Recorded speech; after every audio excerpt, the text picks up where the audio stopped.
Hello my dear friends, नमस्कार। कैसे हो सभी? उम्मीद करते हैं बहुत ही अच्छे होंगे, स्वस्थ होंगे, शानदार होंगे और आपकी तैयारी भी अच्छे से चल रही होगी। दोस्तों, आज हम आपके लिए लेकर फिर से हाजिर हैं यूपी टेट हिंदी का प्रैक्टिस सेट।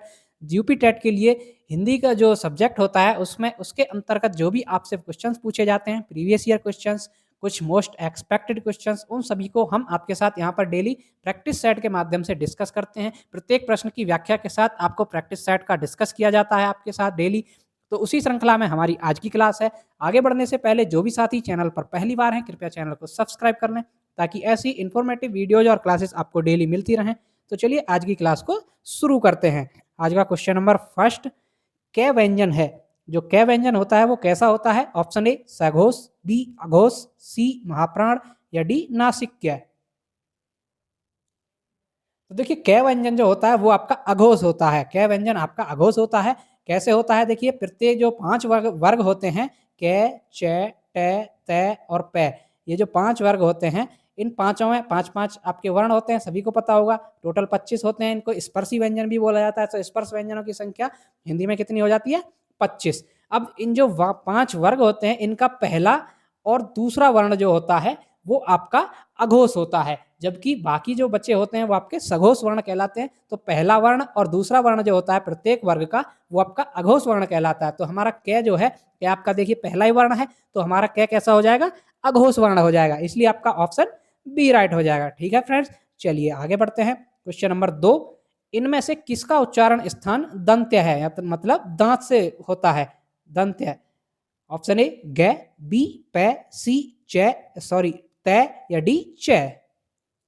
अब देखिए, आपसे पूछा क्या? दंत है, तो दंत से किसका उच्चारण स्थान होता है? तो आपका दंत से आपको पता होना चाहिए, जो आपका तय वर्ग होता है, तय वर्ग के जो 5 वर्ण होते हैं, जिसमें पांचों के पांचों व्यंजन होते हैं, ये आपके दंत्य वर्ण होते हैं। दंत से उच्चारण होता है इनका। तो तय वर्ग आपके कहाँ पर है? देखिए, तय ही है इसमें। तय वर्ग के पांचों होते हैं, इसमें तय ही दिया हुआ है आपका। तो ऑप्शन सी सही हो जाएगा। जो तय है यहाँ पर, ये इसका उच्चारण स्थान दंत्य से होता है। ठीक है फ्रेंड्स, चलिए आगे बढ़ते हैं। क्वेश्चन नंबर 3, निहित धन कपट निम्न में से किस संधि का भेद है? जो ये निहित धन कपट है, ये किस संधि का भेद है? ऑप्शन ए वृद्धि संधि, बी विसर्ग संधि, सी दीर्घ संधि या डी हल संधि। तो देखिए साथियों, ये है आपका, देखिए यहाँ पर विसर्ग लगा हुआ है, तो ये आपका विसर्ग संधि का भेद है आपका। ये मिलकर क्या बनेगा? निष्कपट।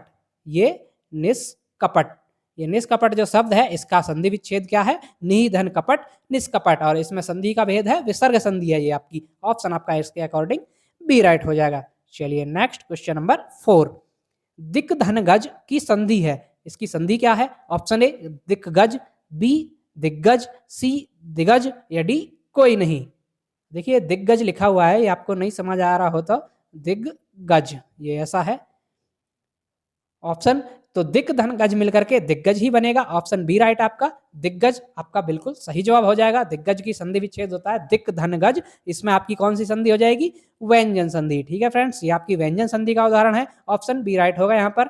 चलिए नेक्स्ट क्वेश्चन, क्वेश्चन नंबर 5, आजीवन में समास है। आजीवन शब्द जो है, इसमें समास क्या होगा? ऑप्शन ए तत्पुरुष समास, बी अव्ययभाव समास, सी द्वंद्व समास या डी कर्मधारय समास। तो आजीवन शब्द है, अब आजीवन को तोड़िए, आ प्लस जीवन। अब इसमें आ क्या हो गया? आ उपसर्ग लग गया। और जहां पर भी आपका उपसर्ग मिलकर के शब्द आता है, उपसर्ग लगे शब्द होते हैं, वहां आपका कौन सा समास होता है? वहां आपका होता है अव्ययभाव समास। ऑप्शन आपका बिल्कुल बी राइट होगा, अव्ययभाव समास होगा इसमें आजीवन में। चलिए नेक्स्ट क्वेश्चन, क्वेश्चन नंबर 6, जय पराजय में कौन सा समास है? ऑप्शन ए अव्ययभाव समास, बी बहुव्रीहि समास, सी द्वंद्व समास या डी द्विगु समास। अब देखिए, आपको पूछा क्या है? जय पराजय। आपसे पूछा है जय और पराजय। देखिए, सबसे पहले आपका देखिए यहाँ पर एक योजक चिन्ह आया। जहां पर भी योजक चिन्ह आता है, वहां कौन सा समास होता है? वहां आपका द्वंद्व समास होता है। और जो आपके शब्द होते हैं वे आप परस्पर विलोम होते हैं। जय पराजय, भाई जीत हुई उसकी, उसकी हार हुई, तो जय पराजय विलोम शब्द है। और आपका बीच में योजक चिन्ह भी है, तो वहां पर कौन सा समास होता है? द्वंद्व समास। जहां पर आपका योजक चिन्ह मिल जाए और दोनों विपरीत हो, तो वहां आपका द्वंद्व समास हो जाता है। इसलिए ऑप्शन आपका यहाँ पर बिल्कुल सी सही राइट हो जाएगा। चलिए आगे बढ़ते हैं।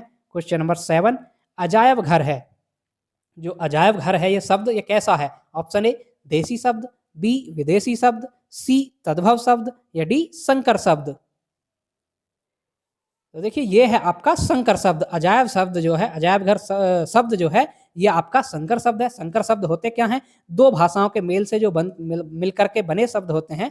दो भाषाओं के मेल से मिलकर बने शब्द, है ना? दो भाषाओं के मेल से मिलकर बने शब्द आपके संकर शब्द कहलाते हैं। अजायब घर भी देखिए, घर यहाँ पर देसी भाषा का है, अजायब आपका दूसरी भाषा का है, तो दो भाषाओं से मिलकर बने शब्द जो होते हैं वो आपके संकर शब्द हो जाते हैं। जैसे रेलगाड़ी होता है आपका एक शब्द, रेल गाड़ी। आपका रेल जो है इंग्लिश का होता है, गाड़ी आपका देसी भाषा का, तो इंग्लिश और देसी भाषा का मिलकर के बना है रेलगाड़ी। तो जो दो भाषाओं से मिलकर शब्द बने होते हैं वो आपके संकर शब्द होते हैं।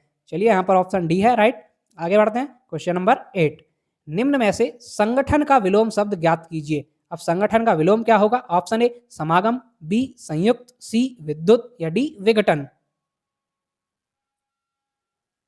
अब देखिए संगठन जो है, संगठन मतलब एक जगह का संगठित रहना, एकता होना, उसका क्या हो जाएगा? विघटन। एक जगह इकट्ठा होना तो फैलाव होना, विघटन मतलब अलग अलग बिखर जाना, तो उसका विलोम हो जाएगा आपका विघटन। ऑप्शन आपका यहाँ पर बिल्कुल डी राइट होगा। ठीक है फ्रेंड्स, चलिए नेक्स्ट क्वेश्चन, क्वेश्चन नंबर 9।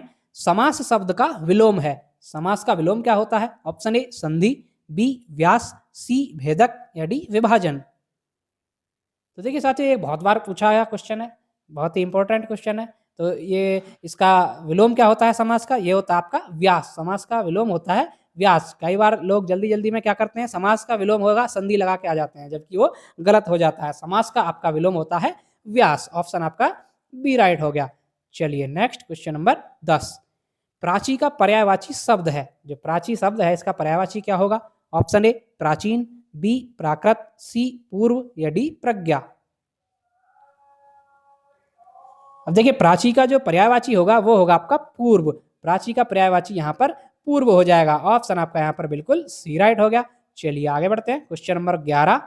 जो कम खर्च करने वाला हो के लिए एक शब्द है। ऑप्शन ए अव्ययी, बी मितव्ययी, सी सदव्ययी या डी कृपण। तो देखिए आपसे पूछा क्या, जो कम खर्च करने वाला वो जो कम खर्च करता है उसको मितव्ययी कहते हैं। मित मतलब कम, व्यय मतलब खर्च करने वाला। कम खर्च करने वाला तो वो होता है आपका मितव्ययी, उसको बोला जाता है मितव्ययी। ऑप्शन आपका यहाँ पर बिल्कुल बी राइट हो जाएगा। चलिए फ्रेंड्स आगे बढ़ते हैं, क्वेश्चन नंबर 12। इनाम का समानार्थी क्या होगा? ऑप्शन ए पुरस्कार, बी ईमानदारी, सी यश या डी इनमें से कोई नहीं। अब देखिए इनाम का समानार्थी पूछा आपसे, इनाम का समानार्थी क्या हो जाएगा? पुरस्कार। ऑप्शन बिल्कुल ए सही होगा। भाई इनाम देना या पुरस्कार देना या आप बोलते हैं ना, तो वो आपका ऑप्शन ए राइट हो जाएगा। यहाँ पर इनाम का समानार्थी पुरस्कार हो जाएगा। चलिए नेक्स्ट क्वेश्चन नंबर 13। आग में घी डालना मुहावरे का सही अर्थ है। आग में घी डालना, इस मुहावरे का अर्थ क्या होगा? ऑप्शन ए हवन करना, बी देवता को प्रसन्न करना, सी क्रोधी को और अधिक उत्तेजित करना या डी क्रोध से आग बबूला होना। अब देखिए आग में घी डालना मुहावरा जो होता है इसका अर्थ होता है आपका क्रोधी को और अधिक उत्तेजित करना। बोलते हैं ना कि जैसे कहीं लड़ाई हो रही है आपस में किसी में, तो उसको भड़का रहे हैं तो बोलते हैं भाई तू आग में घी मत डाल, कि मतलब उसको और अधिक क्रोधित मत कर। तो इसलिए ऑप्शन आपका यहाँ पर बिल्कुल सी सही हो जाएगा। चलिए नेक्स्ट क्वेश्चन नंबर 14। राम संज्ञा का कौन सा प्रकार है? जो राम शब्द है ये कौन सा प्रकार है संज्ञा का? ऑप्शन ए जातिवाचक, बी व्यक्तिवाचक, सी समूहवाचक या डी भाववाचक। तो देखिए राम किसी का एक पर्सनल नेम है, तो जो व्यक्ति विशेष का नेम होता है वो आपका व्यक्तिवाचक में आता है। ये व्यक्तिवाचक संज्ञा का प्रकार होगा।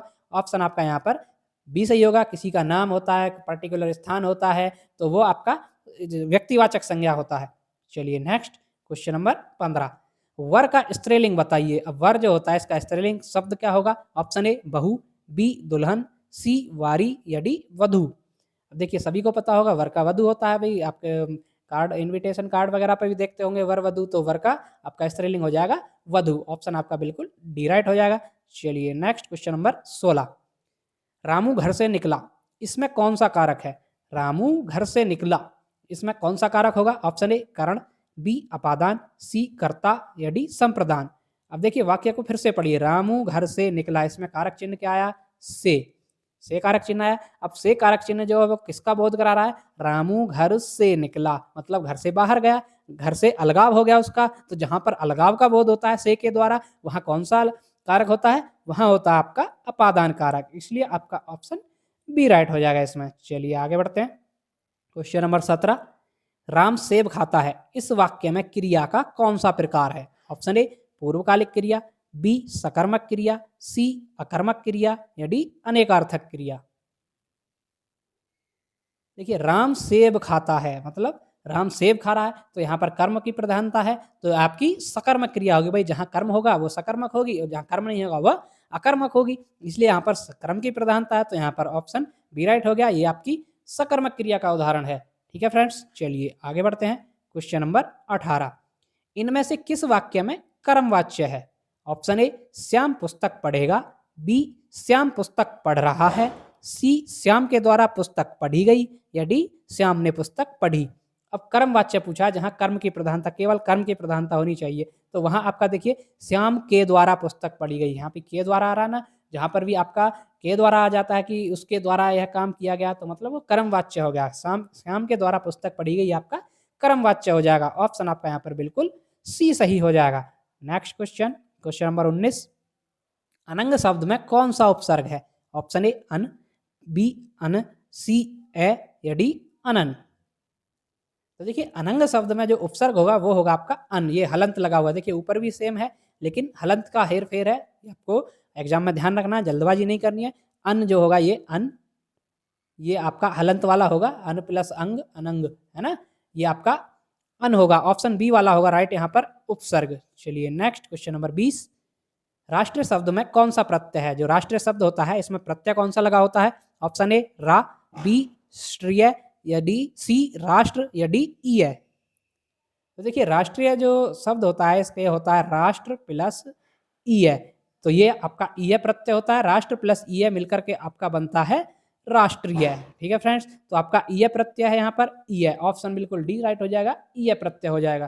तो दोस्तों ये थी हमारी आज की क्लास। आपको क्लास कैसी लगी कमेंट करके जरूर बताएं। जो भी साथी चैनल पर पहली बार हैं कृपया चैनल को सब्सक्राइब कर लें, ताकि ऐसी इन्फॉर्मेटिव वीडियोज और क्लासेस आपको डेली मिलती रहें। तो चलिए मिलते हैं नेक्स्ट वीडियो में, तब तक के लिए धन्यवाद।